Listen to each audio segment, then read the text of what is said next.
Hey everybody, it's Jeff. And in this video, I want to ask the question, which CC Morgan performed best over the past 20 years? And to do that, I'm going to compare the gray sheet bid back in 2001 using the Mint State 65 bid price. And I'm going to compare that to the gray sheet bid for the Mint State 65 CAC today.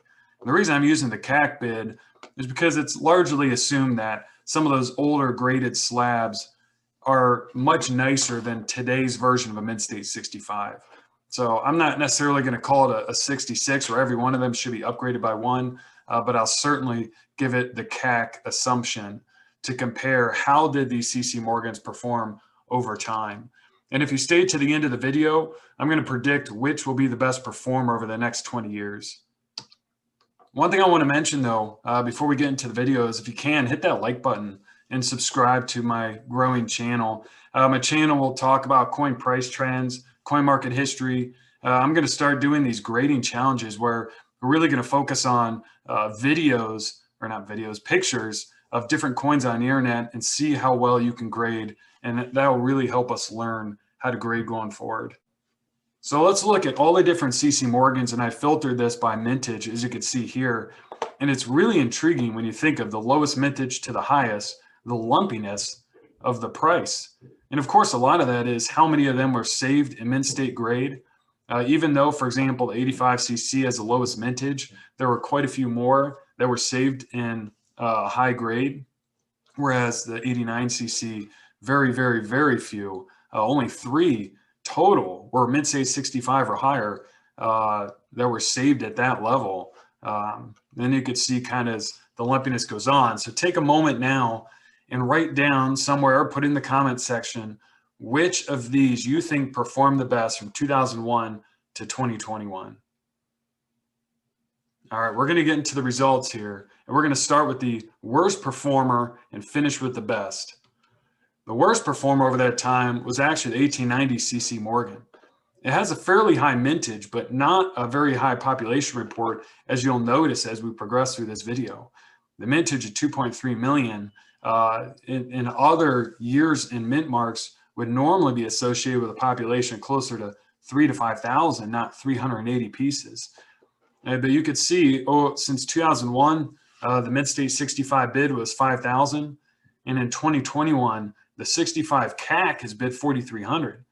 But actually, if you look at just standard Mint State 65 gray sheet bid, that is only 2,700. That's a loss of 46%.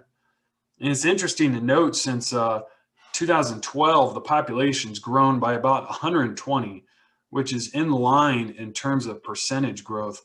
So it went from about 260 to 380, not a huge population growth. You would assume too that at this point, if anyone has a really nice 90 CC Morgan, they probably would have thought about sending it in to get graded, because clearly even a $2,700 coin is probably deserving to be in a slab versus raw. And then you look at the next worst performer, which edged out a small gain, is 82cc. This is a more common one. Even though it has a lower mintage of 1.1 million, you can see the PCGS pop report is quite a bit larger than the 90cc at 6,074. And it edged up about 6%. And you'll notice I include this thing called the market cap of 2.2 million. That is essentially, if you bought every single Mint State 65 at gray sheet bid, how much would you have to spend? Or $370 times 6,074. That would be 2.2 million. Casually keep an eye on that, because I think that is one of the best ways to gauge which of the series is undervalued relative to its peers. The next best performer was in 92cc, coming in at a 20% gain. This is certainly a lower pop at 407 and a little bit higher price. Again, a market cap around 2.5 million. And then we get to the mother of all CCs, the 89cc. You can see, obviously, this is a much more expensive coin. There's not a lot of these trade. So I don't know if gray sheet bid has been essentially stagnant for years now, because there's just not that many of that trade, as I mentioned. In all Mint State grades, there's just 347, whereas in 65 or higher, it's just 3. So there's not a lot to go around. And certainly the rarity is impressive. And you tend to see the most rare coins, the one that only 1, 2, or 3 exist, tend to go up in value over time, almost no matter what. And then we get to the 80 CC Morgan. It has one of the lower mintages at 590,000 and a nice solid gain at 47% over 20 years. You can see the PCGS Pop report at 2,748. So a fair amount of these were saved in mint state grade, and a market cap again around 2.4 million.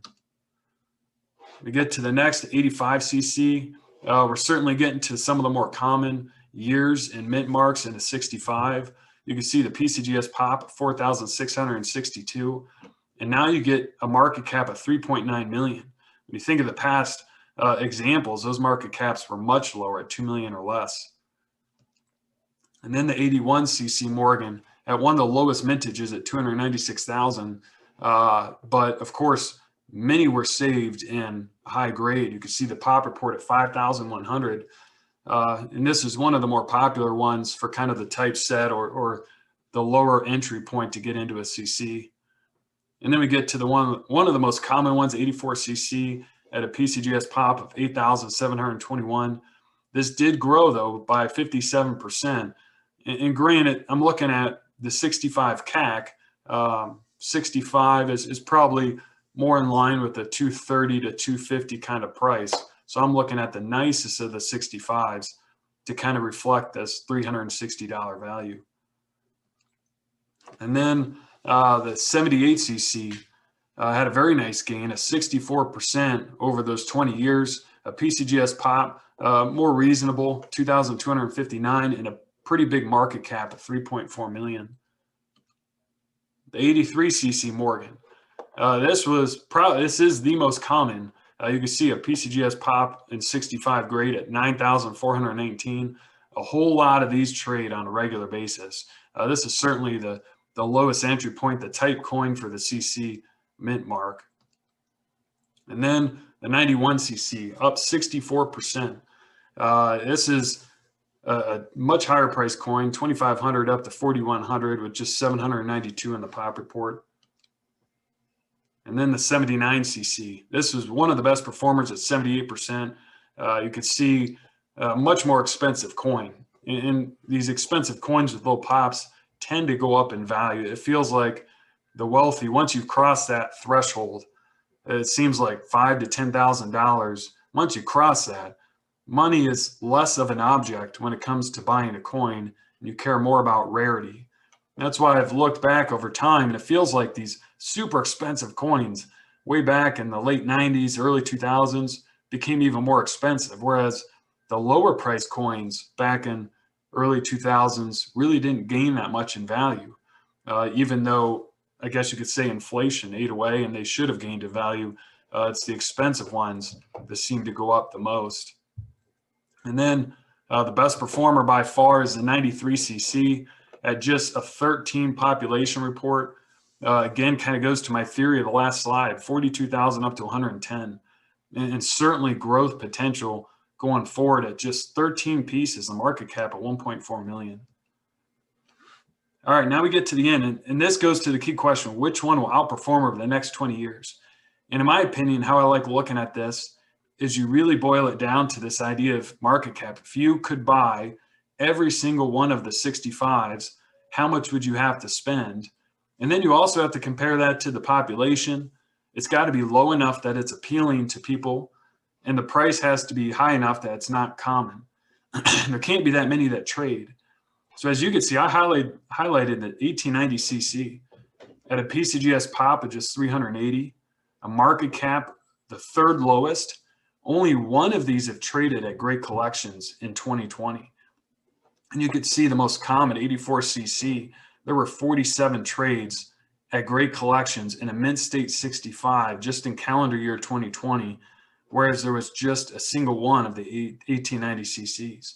Obviously, there were none of the super rare ones, but in terms of a reasonably affordable CC, I think this 1890 is way undervalued. And you can compare it to its closest peer, the 92 CC. Yes, it has more mintage, but the population is actually less. And you can see the 92 CC at a 407 population had 9 trade, and they're trading around $6,100, whereas the 90cc is $4,300.